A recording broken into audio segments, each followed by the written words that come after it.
എല്ലാവർക്കും തിമിരം, നമ്മൾക്കെല്ലാവർക്കും തിമിരം.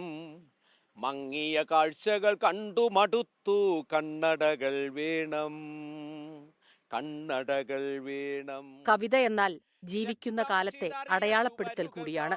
ചുറ്റിലും കണ്ട മനുഷ്യർ, സമൂഹത്തിൽ അരങ്ങേറുന്ന അനീതി, ചൂഷണം, അസമത്വം, ഇതെല്ലാം കവിതയ്ക്ക് പ്രമേയമായി.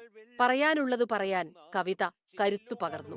ഇംഗ്ലീഷ് മീഡിയം സ്കൂളുകളും ഇംഗ്ലീഷ് പറഞ്ഞില്ലെങ്കിൽ മലയാളം പറഞ്ഞു കഴിഞ്ഞാൽ ശിക്ഷിക്കപ്പെടുന്ന ഒരു കാലത്ത്, ഭാഷയ്ക്ക് യാതൊരു പ്രാധാന്യമില്ലാത്ത കാലത്ത്, കവിതകൾ അസ്തമിച്ചു പോയ കാലത്ത്, മധുസൂദനൻ നായർക്ക് മുമ്പ് കടമ്മനിട്ടയൊക്കെ ഗംഭീരമായി കൈകാര്യം ചെയ്തുകൊണ്ടിരുന്ന മലയാള സാഹിത്യ അല്ലെങ്കിൽ കവിതയുടെ ഒരു ഭാഗം ധാര മുറിഞ്ഞുപോയ സമയത്ത് വന്ന ഒരു കവിതയാണ് ഈ കണ്ണട എന്ന് പറയുന്നത്. കവിത ഏതെങ്കിലും പ്രത്യേക വിഭാഗത്തിനായി മാത്രമുള്ളതല്ല, സാധാരണക്കാരൻ്റേതു കൂടിയാണെന്ന ചിന്തയിൽ നിന്നാണ് കണ്ണട പിറന്നത്. അക്കാഡമിക്കായിട്ട് മലയാള ഭാഷ പഠിച്ചവരുടെ മാത്രമൊന്നും അല്ല മലയാളത്തിലെ കവിത, സാധാരണക്കാരനും കൂടെ ഉള്ളതാണ് മലയാളത്തിലെ കവിത എന്ന് കാണിച്ചു കൊടുത്ത എൻ്റെ മൂത്ത മകളാണ് കണ്ണട. ഇപ്പോൾ 25 വയസ്സായി മൂത്ത മകളായ എൻ്റെ കണ്ണടയ്ക്ക്. തീർച്ചയായിട്ടും അതിന് വർത്തമാനകാലത്തിൽ സാഹിത്യത്തിലെന്നല്ല, വർത്തമാനകാല ജീവിതത്തിലും അതിനൊരു ഭാഗമുണ്ട്.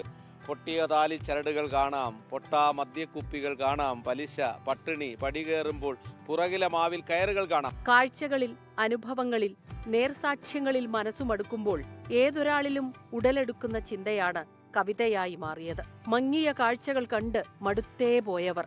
രക്തം ചിതറിയ ചുവരുകൾ കാണാം, അഴിഞ്ഞ കോലക്കോപ്പുകൾ കാണാം, കത്തികൾ വെള്ളിടി വെട്ടും നാദം, ചില്ലുകൾ ഉടഞ്ഞു ചിതറും നാദം. കാടുകരിച്ചു മറിഞ്ഞൊഴുകുന്നൊരു മാവേലിത്തറ സമത്വ സുന്ദരമായൊരു കാലത്തേക്കുള്ള തിരിച്ചുപോക്കാണ്. കാടുകരിച്ച് മറിഞ്ഞൊഴുകുന്നൊരു മാവേലിത്തറ. മാവേലിത്തറ എന്ന് പറഞ്ഞാൽ സമത്വത്തിന്റെ ഒരു തറയാണ്.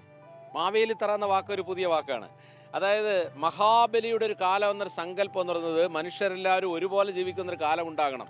അതിനുവേണ്ടിയുള്ള ശാസ്ത്രീയ പദ്ധതികളിലൂടെയാണ് മനുഷ്യൻ കടന്നു പോയിക്കൊണ്ടിരിക്കുന്നത്. അങ്ങനെ ഒരു മാവേലിത്തറ കാണും വരെ കൊത്തി ഉടയ്ക്കുക എന്ന ഒരു കൺസെപ്റ്റാണ് അതിനകത്ത് വരുന്നത്. പക്ഷേ എന്തായാലും മലയാള ഭാഷയ്ക്കും അതൊരു പ്രധാന കാര്യമാണ്. ക്യാമ്പസുകളിലും പാതയോരങ്ങളിലും കണ്ണട മുഴങ്ങിക്കേട്ടു.